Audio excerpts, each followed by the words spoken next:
Olá pessoal, vamos hoje iniciar o nosso primeiro resumo. Mas antes de entrar no conteúdo, eu quero fazer uma pequena observação. A sua CNH, ela não é um mero documento, a sua futura CNH não é um mero documento. Ela é uma concessão que o Estado e a sociedade estão lhe dando para a condução de um veículo automotor ou um veículo elétrico. E esse veículo ele pode se transformar em uma arma caso você seja um condutor agressivo. E nesse caso você terá a possibilidade de ser suspenso ou cassado. Então tenha em mente que a sua CNH ela não é um mero documento, ela é uma concessão que o Estado e a sociedade estão lhe dando e esperam de você um comportamento adequado para essa concessão, ok? Então vamos lá. A formação do condutor, ela tem regras para acontecer. A formação inicial ela tem o seguinte: primeiramente você inicia na categoria A, na categoria B, AB ou ACC. Você não pode iniciar, por exemplo, na categoria E.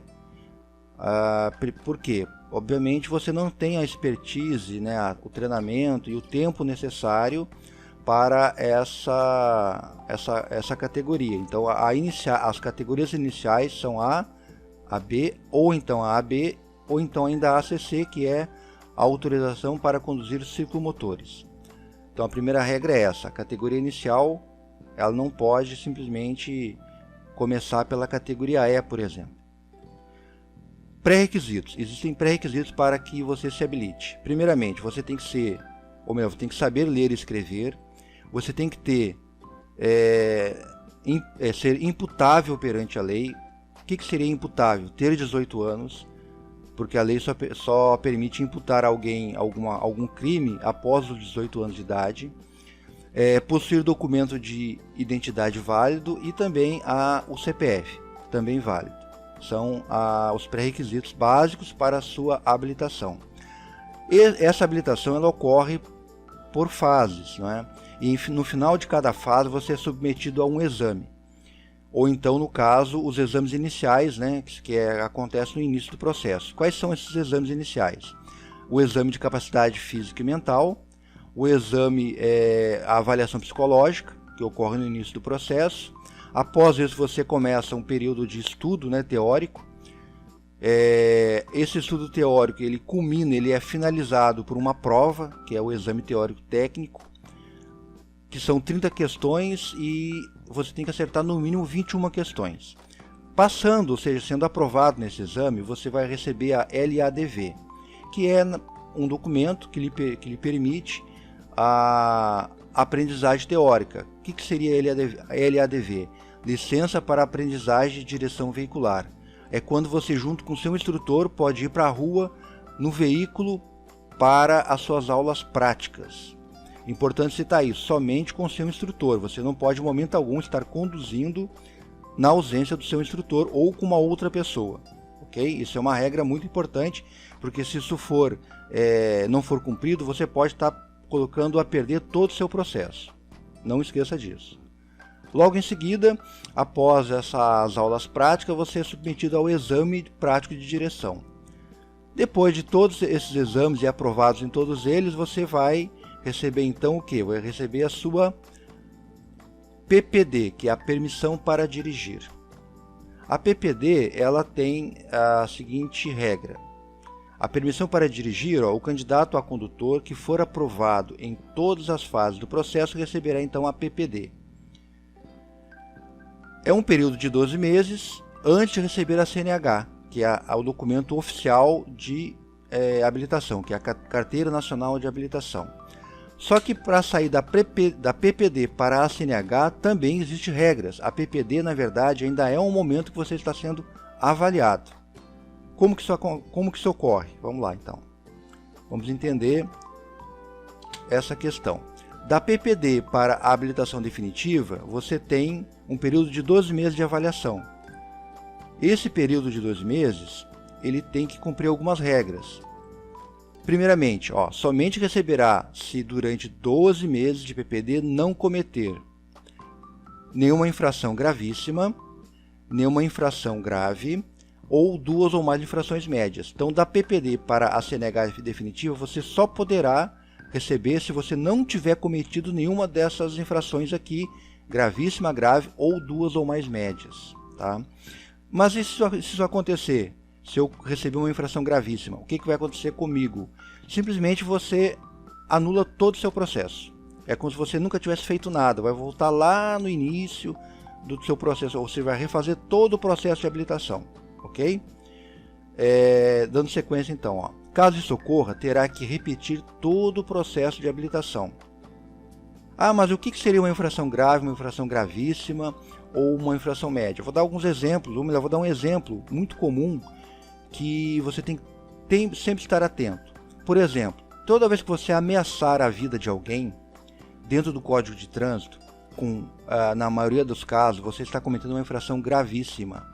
Então, se você ameaçar um pedestre, mesmo que você não venha a causar uma lesão naquele pedestre, só por ameaçar o pedestre, por exemplo, sobre a faixa de pedestre, você já está cometendo uma infração gravíssima. Então, é muito fácil de você não conseguir sair da sua fase de PPD para a sua CNH definitiva. Tenha cuidado com isso, ok? É importante que você tenha isso em mente. Em momento algum você tem a sua habilitação garantida. Todo momento você está sendo avaliado pela sociedade e pelo Estado. Então eu já dei alguns exemplos, né, de infração que geraria aí a perda da PPD e consequentemente não iria chegar à CNH definitiva. Continuando então, após a sua habilitação, você já ter lá o seu período de ter recebido essa habilitação definitiva, depois de um tempo você precisa fazer o quê? Você vai precisar renovar a sua habilitação. Essa renovação, ela depende da sua idade. Mas o que é a renovação? Na verdade você renova, são os exames médicos que você faz lá no início, né, do seu processo de habilitação ou a cada renovação. Vamos lá, vamos detalhar isso então. A renovação da habilitação, para que a renovação da CNH seja validada, o condutor deve submeter-se a alguns exames médicos, tendo em vista que os exames realizados para a primeira habilitação ou renovação anterior têm validade de... A renovação de sua habilitação deverá seguir uma tabela. Pessoas com menos de 50 anos devem renovar sua habilitação de 10 em 10 anos. Pessoas com idade igual ou superior a 50 anos e inferior a 70 anos devem renovar sua habilitação de 5 em 5 anos. Já pessoas com idade igual ou superior a 70 anos devem renovar sua habilitação de 3 em 3 anos. Sequência então. Após a renovação, durante a sua vida de condutor, pode ser que o condutor queira avançar nas categorias, ou seja, adicionar uma nova categoria. Por exemplo, vamos lá então. Então a adição de categoria, como que isso ocorre? A adição de categoria, ela vai começar com as categorias iniciais, A e B, ou ACC, né, que é para ciclomotor.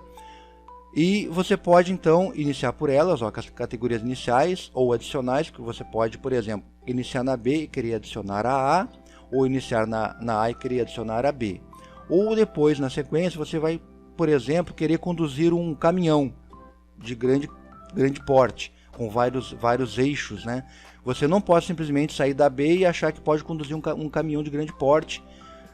Você tem que adicionar uma categoria, e essa adição também tem regras. Vamos entender um pouquinho mais. Então vamos lá.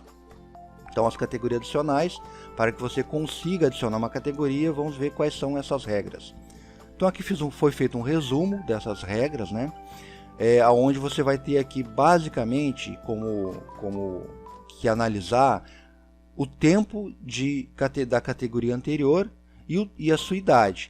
Então caso você queira, por exemplo, passar da categoria B, que é a sua categoria inicial, para uma categoria E, você tem todo um critério de idade e de tempo de categoria nas categorias anteriores. Caso você queira dar uma detalhada aí nesse quadro, dê uma pausa e dê uma avaliada, dê uma estudadinha melhor, que é interessante você entender um pouquinho mais sobre essa questão, ok? Vamos então dar sequência no conteúdo, no nosso resumo. Na sua vida de condutor, vamos revoltar. Você fez a formação, você recebeu a sua PPD durante 12 meses, conduziu de forma exemplar, recebeu a sua CNH, durante os períodos pré-definidos de 5 ou 3 anos, você renovou a sua habilitação, adicionou categorias à sua habilitação, só que em algum momento você quis se tornar um profissional do trânsito. Por exemplo, você queira conduzir transporte de passageiros, transporte coletivo. É simplesmente você pegar e sair conduzindo? Não, existem regras que são os cursos profissionalizantes. Como que seria isso? Vamos lá, então, cursos profissionalizantes. Como que isso ocorre? Dentro aí das possibilidades, você pode querer conduzir um veículo de emergência, um veículo de transporte escolar, você pode querer conduzir um veículo de passageiro, um veículo de transporte coletivo, ou ainda um veículo chamado MOP, que é movimentação de produtos perigosos, ou ainda conduzir uma moto de forma profissional, que seria o motofrete ou o mototáxi. Todos eles exigem cursos profissionalizantes, além da categoria adequada para aquele tipo de veículo. Por exemplo, você tem a categoria B, que é para carro de pequeno porte, veículo de passeio. Caso você queira conduzir, por exemplo, passageiro, você simplesmente não basta fazer o curso profissionalizante, você tem que se adequar com a sua categoria, ou seja, adicionar a categoria correta, que nesse caso é a categoria D, certo? Com isso, então, fizemos um resumo de todo o conteúdo da nossa primeira aula. Espero que vocês tenham gostado, tenham aprendido, tenham conseguido fazer uma recapitulação de todo o conteúdo. Bons estudos e até o nosso próximo resumo.